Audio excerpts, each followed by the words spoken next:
Good evening. Today is the third day of December 2016, and we are very pleased to have Pashi Kapoor with us. I've known Pashi for many, many years and worked with him, and am happy that he's agreed to talk to us tonight about how he first heard about Mother and Sri Aurobindo and all the questions I have to ask. Pashi, namaste. Namaste. How did you first hear of Mother and Sri Aurobindo? It's very funny, okay? In spite of the fact that I lived in Kolkata, and not very far from where I lived, there was also a birthday exhibition of Sri Aurobindo's. Yet I did not register, I did not recall any connection at all. But a moment came when I was looking for a suitable system of education for my children. I didn't want them to go into the normal middle class, upper middle class schools. I wanted a value-based school. And this was now what year? 1968. 68. And I had attended a few lectures of Jadu Krishnamurti. I was quite impressed, and I had heard about his Rishi Valley educational experiment. So I'd written to him seeking an appointment at Rishi Valley to chat with him and also to seek the admission of my two children. And I was given an appointment when he was in station. So from Kolkata, I came to Chennai, spent the night with a colleague of mine. And when I mentioned to him why I was going to Madnapalli, he said, if your children come south, of course I'll have to look after them. So why do you want to take your children to Rishi Valley, that's far away? There's a very nice education system close to Chennai, Pondicherry. So I said, look, I don't have enough time to do the two places. So he says, for my sake, do Pondicherry now and you can go to Krishnamurti later. So that's what he accompanied me. We came to Pondicherry and I met the registrar of the school at that time, Kirit, Yes, yes. So I asked him, like any parent would, a few questions. And I said, would you explain what is the educational system? And he says, why don't you go and have a look around yourself? So I waited for a minute. He smiled and he said, what are you waiting for? I said, I thought you'd send somebody with me to go and have a look at the... No, he said, just walk around. Around the school? Around the school. Fine. So I peep into one room, I peep into another room, and what do I see? 7, 8 children. Either they're having a conversation with the teacher, or the teacher is explaining something, or they're sitting quietly doing their work. 7, 8, 9, 10, 7, 8, 9, 10, no more. Very unusual experience for me because my class used to be 45 to 50 students. Yes. So then I dared walk into one of the classrooms and I sat down at the back bench. And suddenly one of the children raised a hand to draw attention of the teacher and asked a question. I don't precisely remember now, but asked a question. And teacher looked up and says, I'm sorry, I don't know the answer. Can we go to the library and have a look at it together? My God, my dream come true. If this is the kind of an education, this is what I want children to be in. Came back, I had a round of the sports ground, also the playground. Okay. So finally came back to Kirit and I said, I like what I see.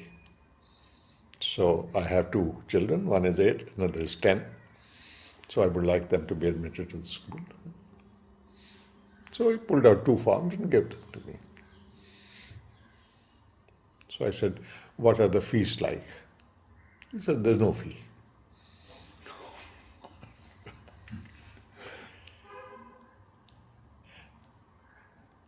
like the Christian missionary schools. I said, is there a donation? No, there's no donation. So I said, sir, please tell me why thousands of parents are not lined up here to get their children admitted to this wonderful institution which costs nothing. No, no, there is a small charge if the child is in the hostel, 150 rupees a month. Peanuts. So my next question was naturally, what is the selection criteria? This is the first time I hear the name. The mother decides. I see. I look up back of his table. This is a picture of Sharon and the mother. So I said, you mean this old lady?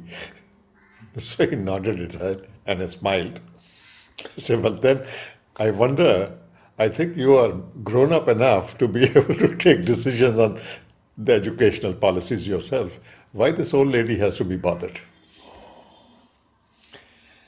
Well, he says, that's it. So I said, well, if you don't mind, can I have an appointment with her? So he says, well, she gives darshan 4 times a year.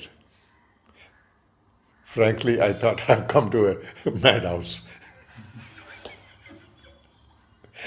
I told my friend, I said, let's go. I mean, I don't know the rationale. On one side, there's such a beautiful system.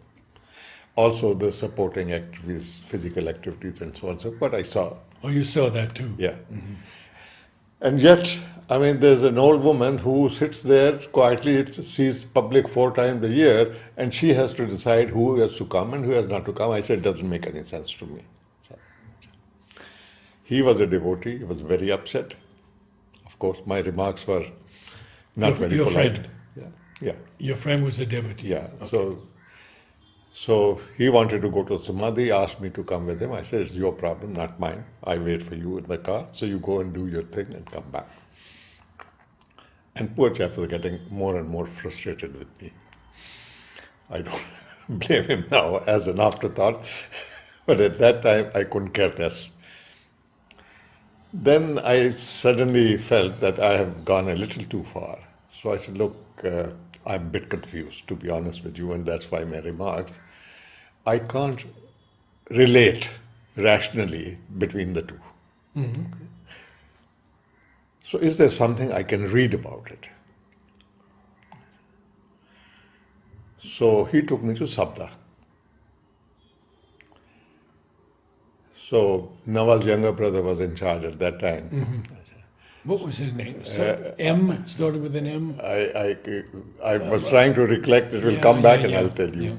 Yeah. So I asked him, I said, most of the ashrams have devotees write about their gurus. In your case, have your gurus written anything themselves? So his pat came the reply, prose or poetry? So I said, poetry is beyond me, prose will do, but suggest something which gives me the gist of this situation. He said, that's called Life Divine. Okay, I'll have it. 3 volumes. Okay, I'll have 3 volumes. Okay. Wrapped it up, paid, walked out. So at least I pacified my friend to a certain extent. But I don't think I pacified him sufficiently. Because on the way back to Chennai, when we are close to the airport, he says, look, I'm dropping you at the airport. I'll send your luggage back with the driver. So you better go wherever you want to go, but I don't want you to come and spend the day with me. Oh, he was upset? Very upset. Yeah. Okay. Fine. Now, 3 hours to spend at the airport waiting for an aircraft. I had nothing else to read. So I opened to read The Life Divine. And perhaps that was the moment that changed my life entirely. I read it like a novel. You wouldn't believe it. And I was understanding, I may not have understood a word or two, but I understood the sense altogether completely as somebody who has rationalized my own thinking. It was a kind of a immediate understanding. It took me 2 or 3 weeks to read the 3 volumes. Then I was started looking for somebody in Calcutta to get me an interview with the mother because I had a few questions to ask. So I put them on a notebook. So I discovered that there was a Shri Aurobindo Society branch there. So I started going there to try and make friends, found somebody eventually, and persuaded him to get me an interview with the mother. So that happened in April 1968. 21st of April was the date, if I remember correctly now. So since I was new to this thing, I requested this gentleman to accompany me. So we flew together the night before. The next morning, the time given by the mother was 7:03 a.m. Right. My friend, again, being a devotee, he had got up, had his bath, gone to the samadhi, came back with a bouquet of flowers. So woke me up, got me ready, and then gave me the bouquet. And he says, when you go and see the mother, offer her the bouquet. I said, look, I have come here to get a few answers. I'm sorry, but I'm not devotional. Okay. And then he says, she loves flowers. Okay. So I took one. So I said, I'll offer it to her. So I was there on the spot, I think 10 minutes before. So I was called in, 7:03 or 7:05. I have to look at the watch, but it's called in. And as I entered the room, she looked up and our eyes locked. The only thing I remember of that is that I had my head in her lap and she was stroking it. I don't remember anything else. How it happened, how long it took, how did I walk to and put my head in her lap. I haven't any recollection till today. Lifted my head, she locked the eyes again, put her hand on my head, and I was crying. Right? Just walked up, the tears rolling down. I just, like a zombie, walked down, sat down in the meditation room, and cried my heart out. That was it. I know the experience. For me, no more words. Okay. So and that is when this friend of the chap who had brought me introduced me to Navjat and my first introduction to Auroville. Oh, I see. Because 68 was just beginning. Yeah, well, it was February, Foundation? and it was April. Oh, that yes, I had so a couple of months. So I was shown the brochure of Auroville, a little bit of explanation, and suddenly it occurred to me, this is what I've been always looking for. So I immediately volunteered to offer my services to do whatever is possible whilst I'm still in Kolkata to help this project. You had your own business there? No, I was a senior executive of an MNC, multinational engineering company. It's actually a British company.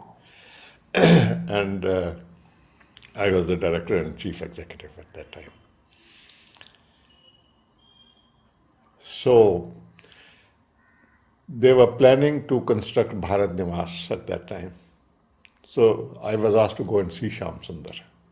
So I went and met Shyam Sundar.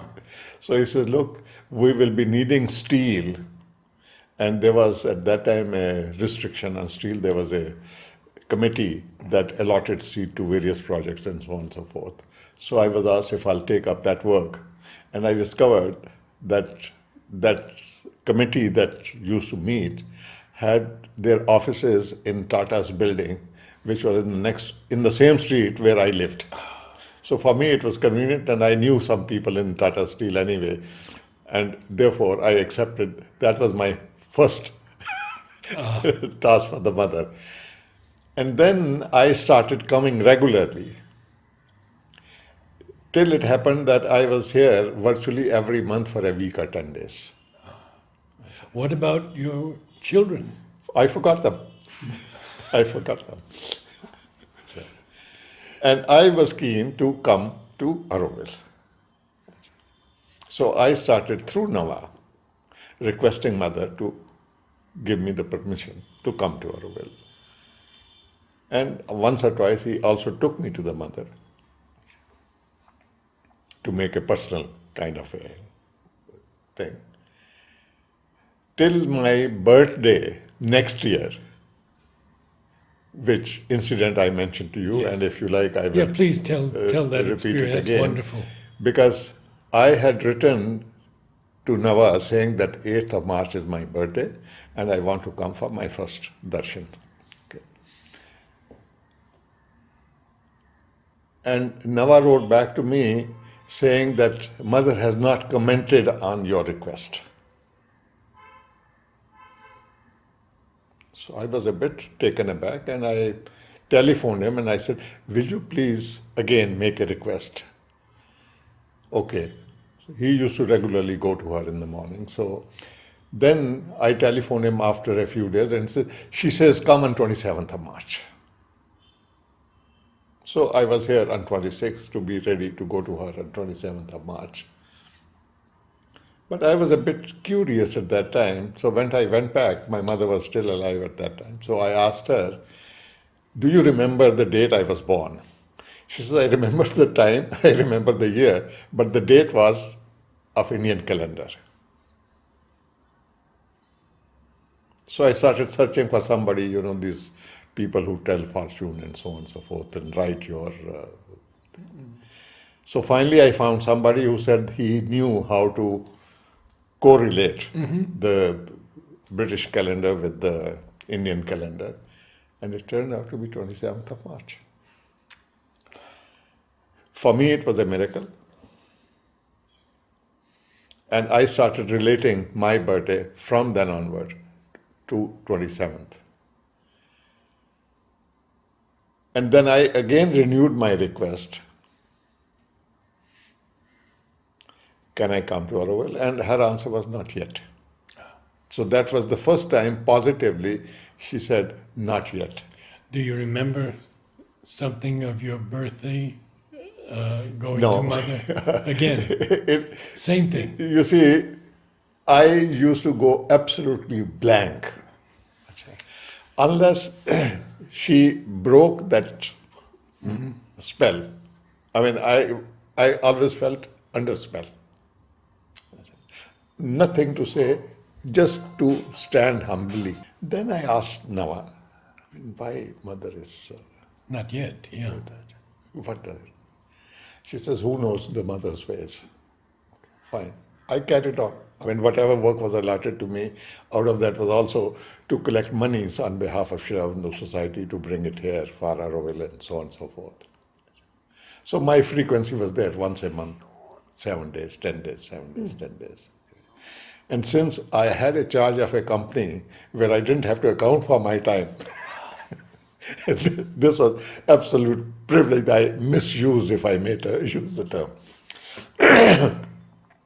Then came 1970, and I was staying in Shelter Guest House, if you remember that guest house, above the restaurants and all that presently.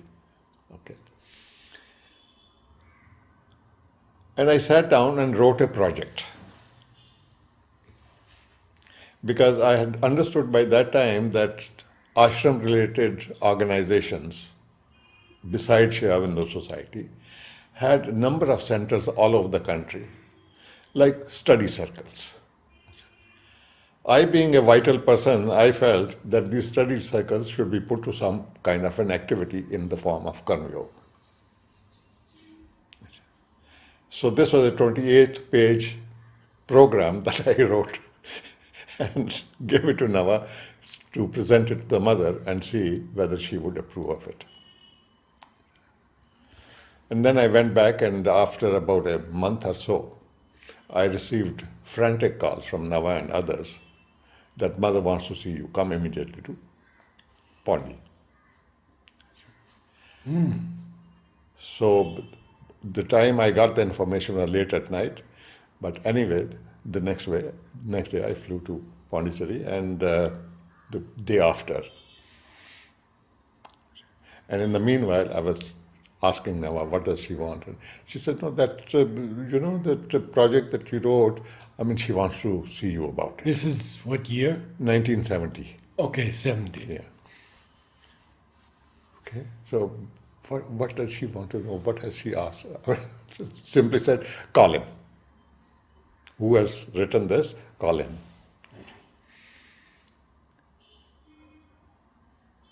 This was another moment I think I'll cherish all my life, because the time given was about 7:30 or so. I and Nava went up. In the meanwhile, some emergency road, and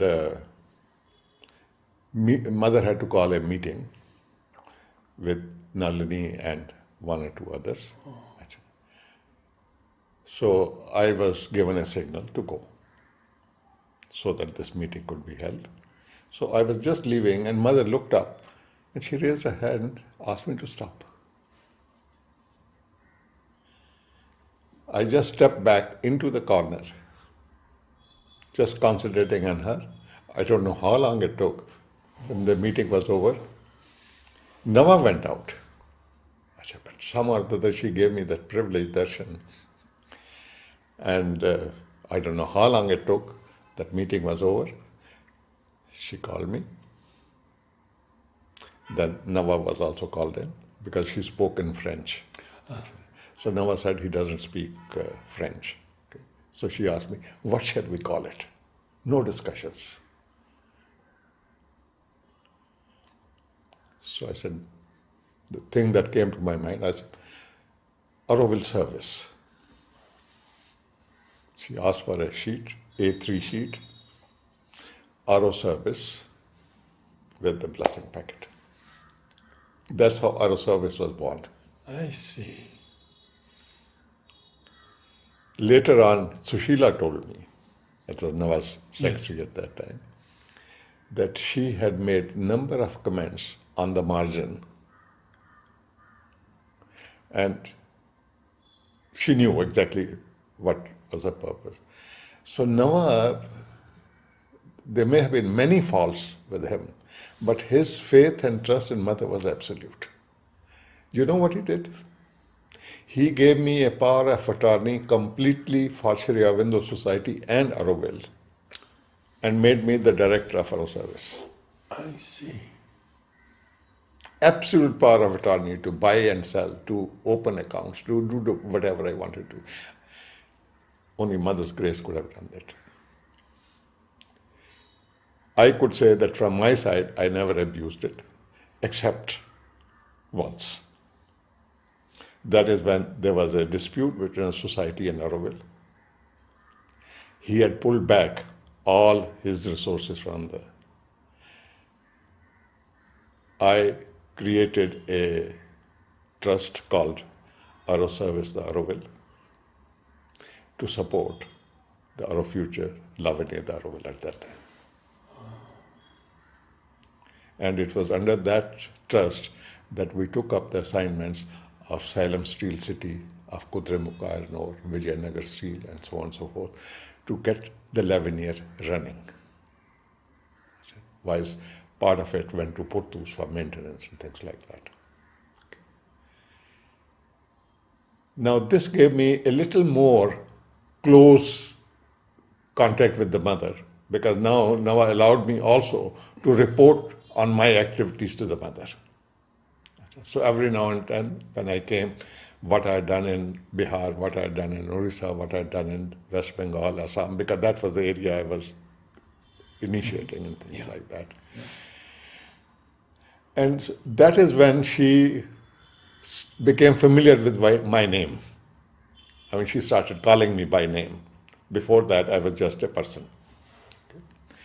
And then I renewed my request again. Mother, can I come?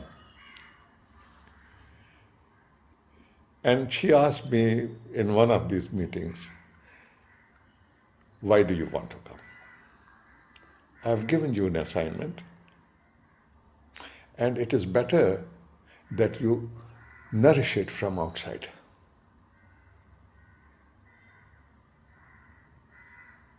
And she waited for a minute and said, here, they'll perhaps kill the project.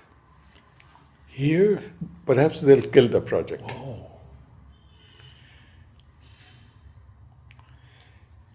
These words later on helped me in understanding why she had to make committees of various people in various states for coordinating activities. Mother Society, Shavando Society, the World Union, and this and that. She had formed coordinating committees to stop them from fighting with each other.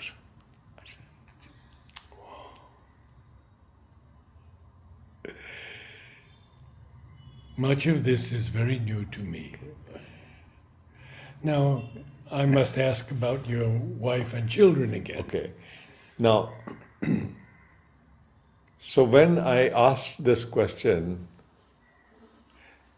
again, she asked me question in return. Why are you keen to come here? Mm-hmm. And my response was, Mother, my job involves giving bribes, and I don't like it.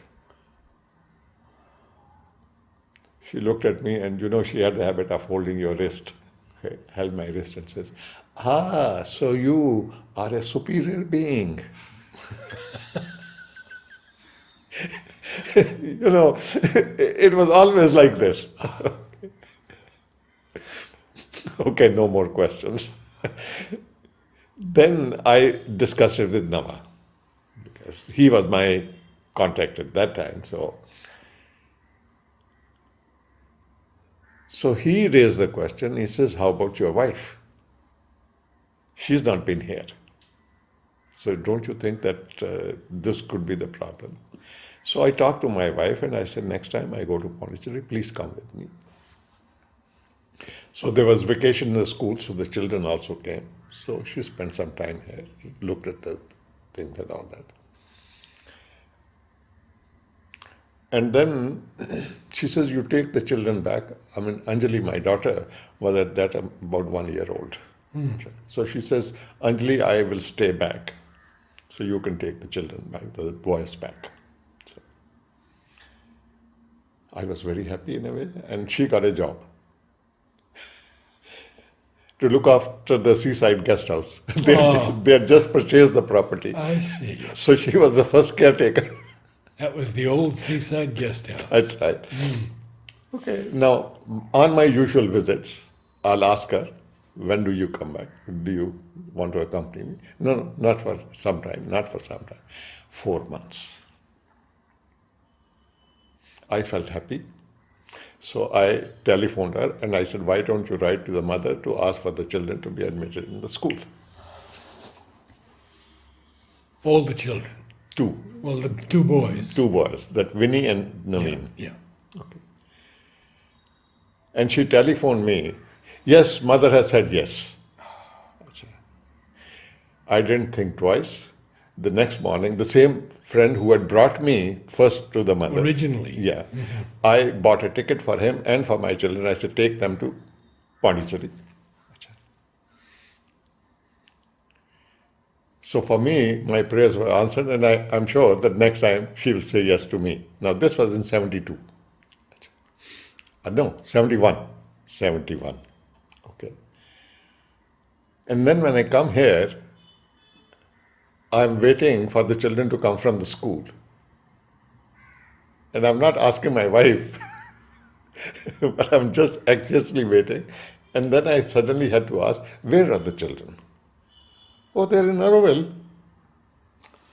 So I said, what? No, mother said that these children are meant for Auroville now.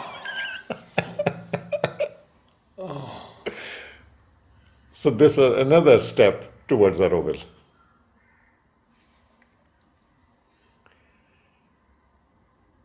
And in 72, there was a conference called here by MP Pandit, Renaissance of India.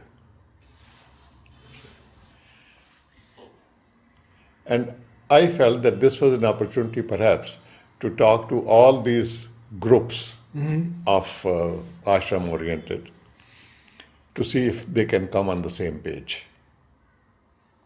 So I went to Nalnida and I said, Nalnida, this is the idea I have, and my experience tells me that we are creating a very, very difficult situation in various parts of the country by fighting amongst ourselves.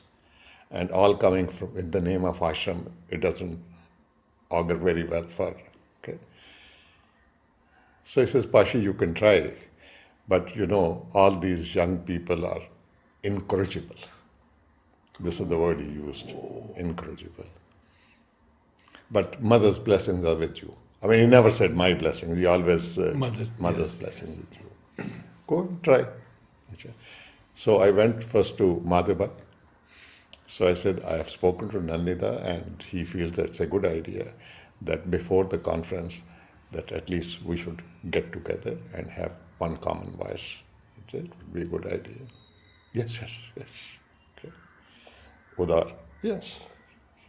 Nawa, yes. So I went round. Babaji from Odisha, yes. Ah. Okay. So everybody was on the page. I was very happy. So I went the second round. So I said, what about these coordinating committees?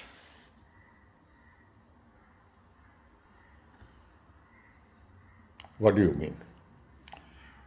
I said, I want to know how can we function in various parts of the country. Where is the core issue where there have been disputes? Ah. Okay. So Madhav was the first one to share it with me. He says, that Nava takes the lion's share as far as collections are concerned. Okay. Well, that's understandable. Okay. And Takes it, you mean, for mother? for the mother, but as far as they are concerned, it is not their contribution and Nava's contribution. Okay. So he's getting the credit. Okay.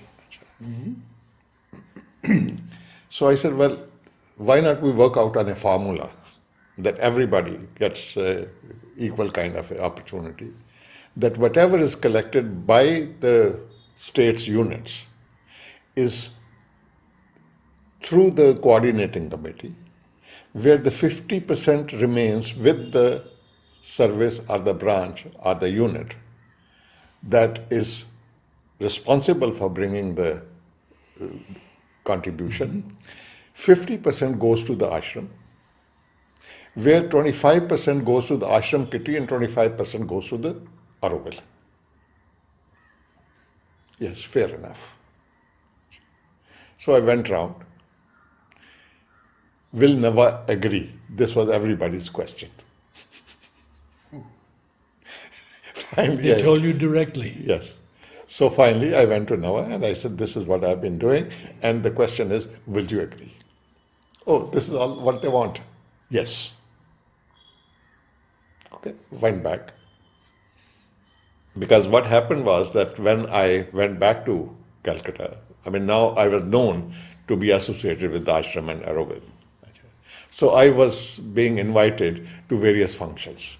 Mother's birthday, Shri Avindu's birthday, and so on and so forth. And in some of the cases, they'll ask me to hoist the flag and so on and so forth. Ah. And I found there was a tremendous devotion in Orissa in particular, and in Bengal. And the next thing happened was that they started touching my feet. I didn't know how to answer that. Okay. And I said, well, if I'm becoming another guru. So I found a trick. I used to smoke. So the moment I'll come out of the premises, I'll light up a cigarette. They stopped inviting me. I was so happy.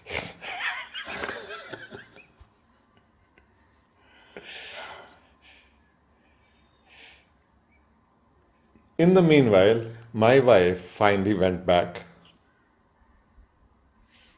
and I received her at Howrah station, and I said, well, how was it in Pondicherry?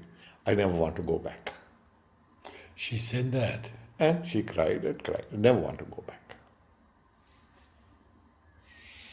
Strange behavior, because you spent almost 4 months there, and now you have this reaction, and she would never explain why.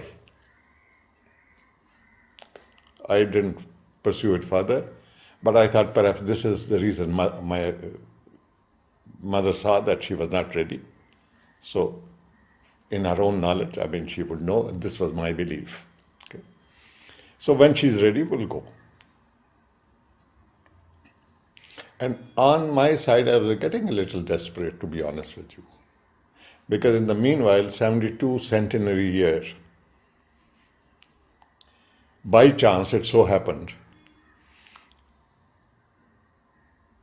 that central government had appointed a celebration committee with Indira Gandhi as the chairperson. And a request had gone to all the states to celebrate centenary year officially by the chief ministers and the government and all that. So Dr. Karan Singh was requested to organize it in Jammu and Kashmir, since he was at one time the ruler of Jammu and Kashmir. But he was politically not an acceptable figure at that time. So I heard the conversation sitting in Nawaz's house.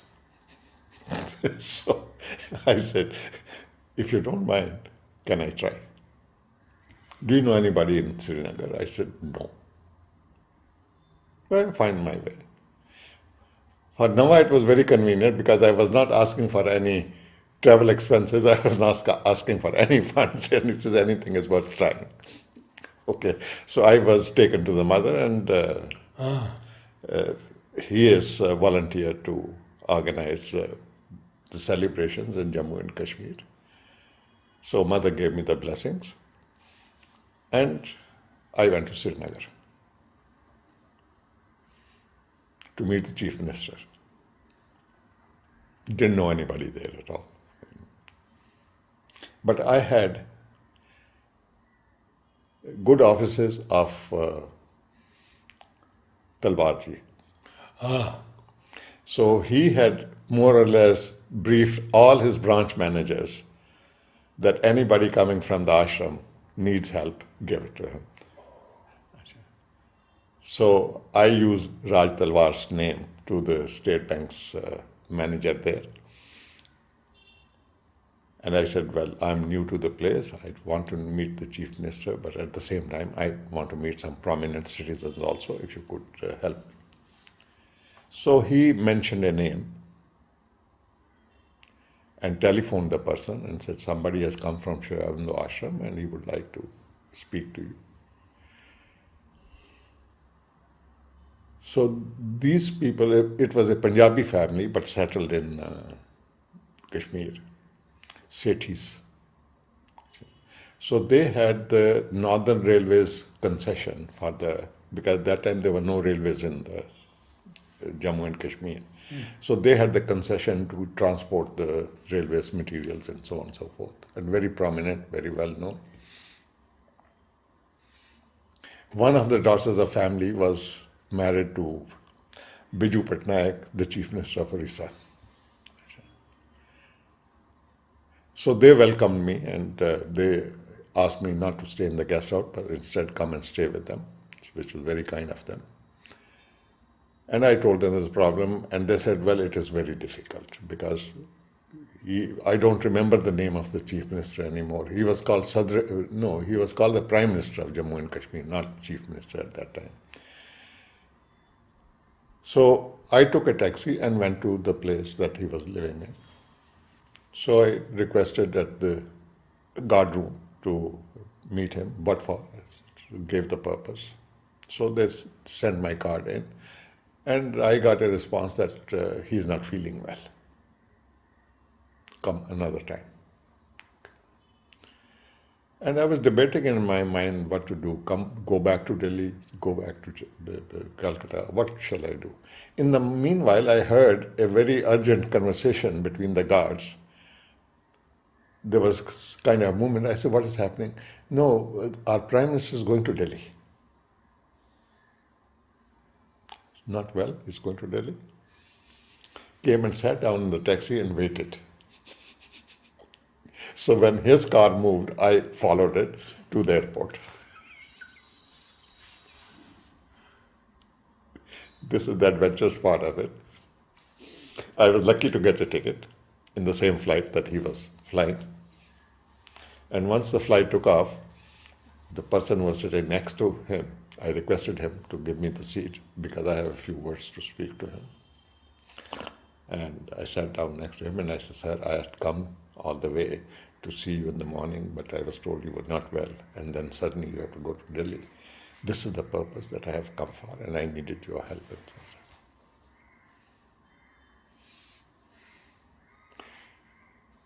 "Please don't bother me, I'm not interested in these things." I said, "Fine, I have no problem, but sir, I believe you're going to see the Prime Minister, Mrs. Gandhi." "But of course, what do you think I'm going to Delhi for?" So I said, "Well, I'm going to the same address. I think we can sort it out there." This was a dare. Because I knew officially she was the chairperson of it. "What do you want?" I said, "If you would be kind enough to give me a reference, if I could see any of your colleagues to make the arrangements whilst you are in Delhi, so I will not bother you." So Deputy Prime Minister at that time, a gentleman called Dogra, so he gave me the reference. I said, "Could you give me a chit?" Because he may not otherwise. So before he landed, I had a chit in my pocket. I spent the night in Delhi. The next morning I flew back to Srinagar. Fantastic. We'll take a few minutes break now and begin with part 2.